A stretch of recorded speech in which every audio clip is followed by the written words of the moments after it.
반드시 장경인대가 딱 여기만 아프진 않습니다. 어떤 사람은 약간 위에도 아파. 장경인대는 근육량이 많은 사람들한테 좀 많이 생기죠. 무릎 바깥쪽이 아팠으면 내가 지금 스케줄이 좀 무리하고 있지 않은가, 압력이 높아져서 염증이 생기는 거기 때문에 좀 더 장경인대가 조금 더 많은 것 같아요. 장경인대염, 예전에는 장경인대 마찰 증후군이라고도 많이 불렸어요. 근데 왜 그러냐면 이제 장경인대가 무릎 바깥쪽을 지나가면서 이게 무릎이 굴곡 신전할 때마다 이 바깥쪽 외측을 이렇게 스치고 지나가서 여기 염증이 생긴다. 이래서 병이 생기는 것이 아닐까라는 추측하에 장경인대 마찰 증후군이라고 많이 불렸습니다. 하지만 이제 실제적으로 해부를 해보면 이 장경인대가 주변의 조직과 이렇게 박리가 잘 안 돼요. 이렇게 딱 떨어지는 게 아니라 주변 조직과 아주 치밀하게 탁 붙어 있습니다. 그래서 움직여서 생기는 마찰이라기보다는 바깥쪽이 압력이 많이 높아지면서 이 주변의 조직을 압박해서 생기는 병으로 보시는 게 맞을 것 같습니다. 그래서 요즘은 그냥 장경인대염 혹은 장경인대 증후군이라고 불리고 있습니다. 장경인대염의 이제 특징적인 증상을 보면은 환자분들이 무릎 바깥쪽, 이제 무릎을 앞에서 봤을 때 무릎 바깥쪽에 아주 예리한 통증인데 굉장히 겉에 만져지지 않고 깊고 샤프해요. 그리고 특징적인 게 처음부터 딱 아픈 게 아니라 5kg면 5kg, 7kg를 지나면서부터 갑자기 아파온다. 아니면 마라톤을 뛰다가 30km 이후부터 장경인대 바깥쪽이 아파서 뛰지 못하고 걸었다. 이렇게 얘기하시는 분들이 많아요. 거리랑 운동량에 비례해서 증상이 좀 더 커지는 경향이 있습니다. 장경인대가 사실 붙는 부위가 해부학적으로 거디스 튜버클이라고 경골의 근위 부에 붙기도 하는데, 위에서는 섬유를 이 대퇴뼈에도 내기도 하고 슬개골의 지대, 주변의 조직, 이 하반부까지도 이렇게 섬유가 여러 군데로 이렇게 뻗쳐요. 그렇기 때문에 반드시 장경인대가 딱 여기만 아프진 않습니다. 어떤 사람은 약간 위에도 아프고 약간 앞쪽으로 가는 사람도 있고 경골 밑으로 가는 경우도 있어요. 바깥쪽 전반적으로 아픈 부위가 있으면 장경인대염이다 라고 의심을 하면 좋습니다. 이제 무릎 바깥에서 본 건데, 장경인대가 여기서부터 쭉 내려와서 무릎 거디스 튜버클에 붙는 이 부위가 아프면 이제 장경인대염이라고 그러는데, 여기는 이 부위가 연골판, 반월상 연골판이거든요.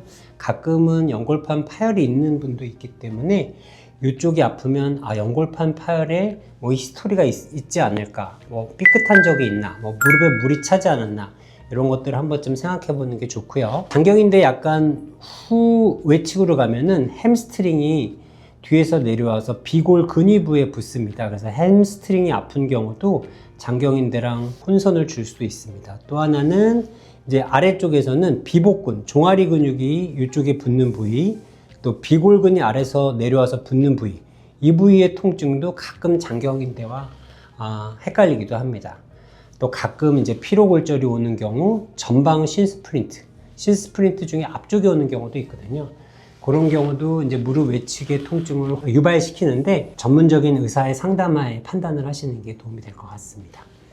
장경인대염은 일반적으로 이제 한쪽에 오는 경우가 좀 많고요. 양측성으로도 옵니다. 남성들한테 잘 오는 경우가 많고, 지방보다는 근육질인 분들한테 호발하고, 평균 페이스도 느린 페이스보다는 좀 빠른 페이스에 호발하는 경우가 있습니다. 지난 시간에 본 이제 러너스 니와 한번 비교를 해보면은, 러너스는 제가 말씀드렸지만 여성분한테 좀 많다고 그랬죠.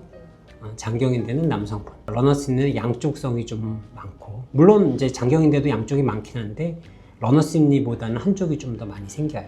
러너스 니 같은 경우는 이제 체지방이 좀 많으신 분한테 잘 생기고, 장경인대는 근육량이 많은 사람들한테 좀 많이 생기죠. 그러니까 근육이 바깥쪽에 타이트하게 압력을 높이는 경우가 생긴다고 보시면 돼요.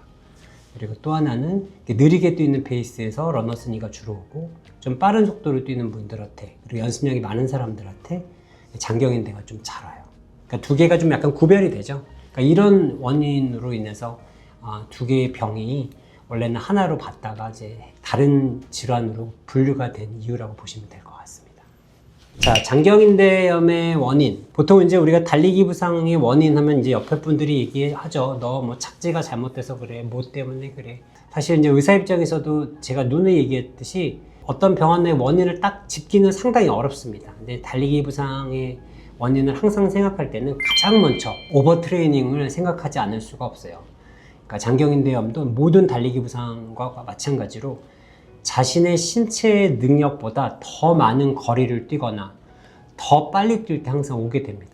그래서 무릎 바깥쪽이 아팠으면 내가 지금 스케줄이 좀 무리하고 있지 않은가를 체크해 보시는 게 첫 번째라고 생각하시면 됩니다. 두 번째로 이제 장경인대가 좀 잘 생기는 경우는 지면이 바뀔 경우에 많이 와요. 갑자기 평지를 뛰시는 분들이 오늘 뭐 남산 어필 내리막 오르막 내리막 훈련을 한 후에 무릎 바깥쪽이 아파서 병원을 내원했다거나 이제 트레일런을 안 하시던 분이 그 동료에 이끌려서 산을 뛰다가 갑자기 무릎이 아파서 오시는 경우가 많죠. 이렇게 지면이 바뀔 때도 장경인대염이 잘 호발하니까 내가 이제 지면을 바꿀 때는 어떤 부상이 또 올지도 미리 예상하는 것도 도움이 되시라고 생각합니다. 네, 이제 장경인대염의 이제 원인을 설명하기 전에 우리가 먼저 장경인대의 해부학을 정확하게 알아야 되는데요.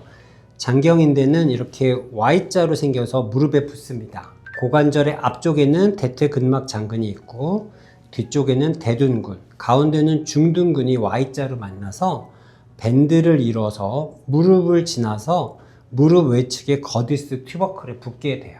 장경인대염은 이제 달릴 때 쉽게 생각하면 무릎 바깥쪽, 여기 압력이 높아지는 원인이 있으면 장경인대가 생긴다고 보면 돼요. 그러니까 뛸 때 무릎의 바깥쪽에 압력이 무조건 높아지는 거죠. 이제 사이클 선수 같은 경우 외측 광근이 이렇게 발달하신 분들은 달리기 시작하자마자 나는 운동도 많이 했는데 뛰면서 아프다고 호소하는 분들이 많아요.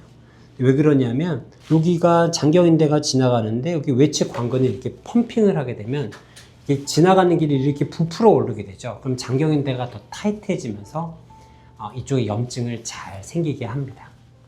그리고 또 하나는 중둔근. 이제 엉덩이 근육 중에 이 중둔근이라는 근육은 한 발로 기립했을 때 이 골반이 떨어지지 않게 잡아주는 건데 중둔근이 약하면 한 발로 기립을 하게 되면 힙이 이렇게 떨어지게 되거든요. 이렇게 아픈 발로 서면은 이 반대편 힙이 떨어지게 되죠.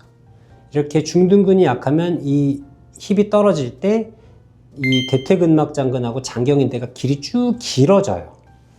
길어지기 때문에 이 길이 길어지면서 이쪽에 압력이 높아지는 거예요. 그래서 중둔근을 왜 강화해야 되냐 하면 이렇게 엉덩이가 떨어지면서 장경인대가 타이트해져서 무릎이 아프기 때문에 그러한 이유로 자꾸 중둔근을 강화시켜 주라고 말씀을 드리는 거죠. 또 하나의 원인은 이렇게 오다리인 경우, 오다리라는 경우는 무릎이 이렇게 O자로 벌어진 걸 오다리라고 그래요. X다리는 거꾸로 X다리. 지난번 시간에 이제 러너시는 약간 이제 X형 다리에 좀 가깝다고 말씀을 드렸는데 장경인대도 물론 X형 다리에도 많이 와요. 근데 뭐 오다리에도 반드시 많이 오는 건 아니지만 제가 쭉 보면 아직 논문화하지는 않았지만 환자분들 보면 이런 분들이 오히려 장경인대가 좀 많이 오는 경우가 있어요. 왜 그러냐 하면 아까도 얘기했지만 장경인대가 밑으로 내려와서 이 무릎 바깥쪽에 붙는다고 그랬잖아요. 거디스 튜버클에. 근데 무릎 자체가 이렇게 휘어 있으니까 붙는 길이 길어져요. 여기서부터 요 길이 요만큼 더 길어지는 거죠. 아까도 말씀드렸지만 장경인대는 무조건 타이트해지면 온다고 그랬잖아요. 아까 중둔근이 떨어져서 길이 타이트해지거나 외측 광근이 발달해서 더 타이트해지거나 오다리가 돼서 무릎이 이렇게 휘기 때문에 그 길이 타이트해지거나 이래서 압력이 높아져서 염증이 생기는 거기 때문에 사실 실제로 보면 이렇게 오다리인 경우에 좀 더 장경인대가 조금 더 많은 것 같아요. 또 하나는 이제 11자 달리기인데 이제 8자인 분들이 이제 11자 달리기 하는 경우가 많은데 지난번 시간에도 한번 말씀을 드렸죠. 8자라는 거는 우리가 달리거나 걸을 때 이렇게 걷는 걸 8자라고 그러죠. 선천적으로 이렇게 생긴 사람도 있고 뭐 습관적으로 이렇게 생긴 사람이 있는데 어쨌든 간에 근육의 길이 이렇게 생겼는데 내가 뛴다고 해서 갑자기 이렇게 11자로 휙 돌려버리면 이 장경인대가 무릎에 붙는 그 길이 갑자기 길어지면서 타이트해져서 아프기 시작해요. 진짜 요즘 그렇게 오시는 분들이 꽤 많습니다. 뭐 유튜브는 어디서 봐서나 11자로 달려야 돼 하고 조절을 하다가 타이트해져서 아파서 오는 분들이 꽤 많거든요. 그래서 이제 이런 경우들은 점진적으로 레그 스윙이나 이런 걸 통해서 스트레칭을 해서 그 길을 넓힌 다음에 11자 달리기를 하는 것이 부상을 예방하는 데 도움이 될 것 같습니다. 중둔근을 길러주면 장경인대 예방에 도움이 된다 말씀을 해주셨는데요. 어떤 부분에서 예방이 된다는 의미인지 그 원리를 좀 네, 맞습니다. 아주 좋은 질문입니다. 그러니까 장경인대가 오는 가장 큰 원인은 이 무릎 주변이 압력이 높아지는 거죠. 이 압력을 줄여줘야 되는데, 그러려면 이 중둔근이 아까 약한 경우는 한 발로 섰을 때 골반이 떨어지면서 이 주변에 있는 근육이 타이트해져요. 이게 낙하가 되면 이쪽으로 빠지게 되죠. 그러면 이쪽 근육의 길이 길어집니다. 이 근육의 길이. 이렇게 되면서 이쪽이 팽창이 되게 되는, 당겨지면서. 그래서 중둔근이 불안정할수록 이렇게 골반이 이렇게 뒤뚱뒤뚱 한쪽으로 이렇게 내려오는 낙하 현상이 생기기 때문에, 그러니까 반대편으로 떨어지면 같은 쪽에 있는 이 대퇴근막장근, 이 대둔근, 이 장경인대가 길어지는 현상이 생겨요. 그렇게 되면 더 잡아 당겨지죠. 그러니까 밧줄을 어디다 묶어놓고 당기는 것처럼. 그런 현상이 생기기 때문에 이 골반이 이렇게 한쪽으로 치우침을 많이 없애주는 게 좋거든요.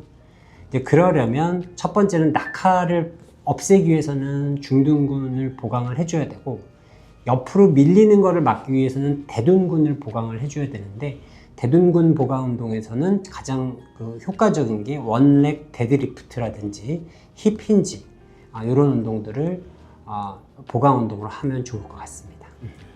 이제 발의 아치 타입하고 이제 장경인대에 대해서 많이 물어보시는데, 뭐 신발을 바꾸면 좋아지지 않냐, 뭐 평발이면 이제 아치 서포트를 해야 이제 장경인대가 덜 오지 않냐, 뭐 이런 얘기를 많이 하시는데, 저희 병원에서 이제 발 아치 분석하고 이제 장경인대와 많이 비교를 해봤더니 그렇게 아치 타입하고는 크게 아직까지는 관련성은 좀 찾기는 어렵습니다. 그래서 뭐 신발하고 평발 뭐 이런 거는 아직은 큰 상관은 없을 것 같아요. 그래서 편한 신발, 자기한테 잘 맞는 신발을 신으면 좋을 것 같습니다. 이제 모든 부상은 이제 달리기 자세하고 조금씩 관련이 있는데요. 장경인대와 이제 관련이 있는 자세를 보면은 이제 보폭이 좀 크고, 착지할 때 무릎을 좀 쭉 뻗으면서, 이런 분들이 장경인대가 많이 오는데, 왜 그러냐면 우리가 보면 뛸 때 약간 골반이 약간 회전을 하거든요. 보폭이 커지면 이렇게 펠비스가 이렇게 회전을 하면서 발이 앞쪽으로 쭉 나가요. 이럴 때 장경인대가 더 뻗쳐지면서 착지할 때 그쪽에 바깥쪽에 압력이 많이 높아지거든요. 이런 스타일들은 이제 케이던스를 눕히고 이제 골반 보강 운동을 하고 스텝을 좀 짧게 하고 내가 오버스트라이드 안 생기려고 노력을 하면 조금씩 개선되는데, 무엇보다도 이제 아까도 그 많은 원인들을 좀 찾아야죠. 원인을 찾고 원인별로 좀 처방을 받는 게 중요합니다. 좀 재밌는 사실이 하나 있는데, 장경인대는 사실 미드풋 착지랑 조금 관련이 있습니다. 저희 병원에 얼마 전에 통계를 내봤는데 거의 비슷해요. 이제 장경인대염에 어떤 착지가 좀 많나고 쭉 봤는데 거의 비슷한데 미드풋 착지가 조금 더 많았어요.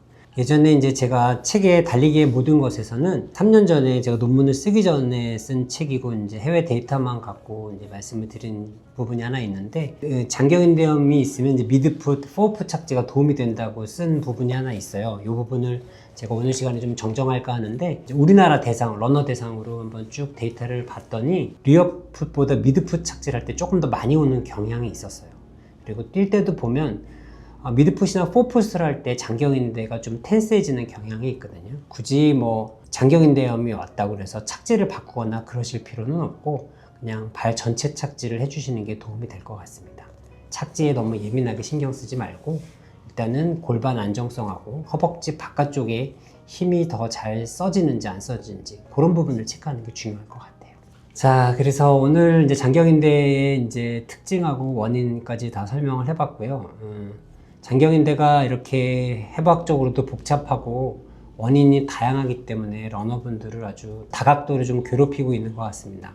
하지만 이제 원인을 잘 알고 방법을 이렇게 하나하나 이제 풀어나가다 보면 빠른 시간 내엔 좋아지진 않지만 길게 보고 반드시 해결될 수 있는 질병이라고 생각하고, 다음 시간에는 거기에 대한 솔루션에 대한 설명을 한번 해드려 보겠습니다. 네, 장경인대염에 대해서는 이제 워낙에 궁금한 것도 많고, 지방에 계신 분들도 와서도 질문을 뭐 10개 이상 하고 가시고 그러는데, 제가 이제 일일이 뭐 자주 진료 시간에 답변을 다 해드리려고 노력을 해도 시간상 못 드리는 점도 있고 설명이 부족한 점도 있으니까, 이 댓글창에 이제 궁금한 거 하나씩 남겨주시면 저희가 이런 시간을 통해서 장경인대염에 관해서 일단 하나하나씩 답변을 해드리는 시간을 가져보도록 노력하겠습니다.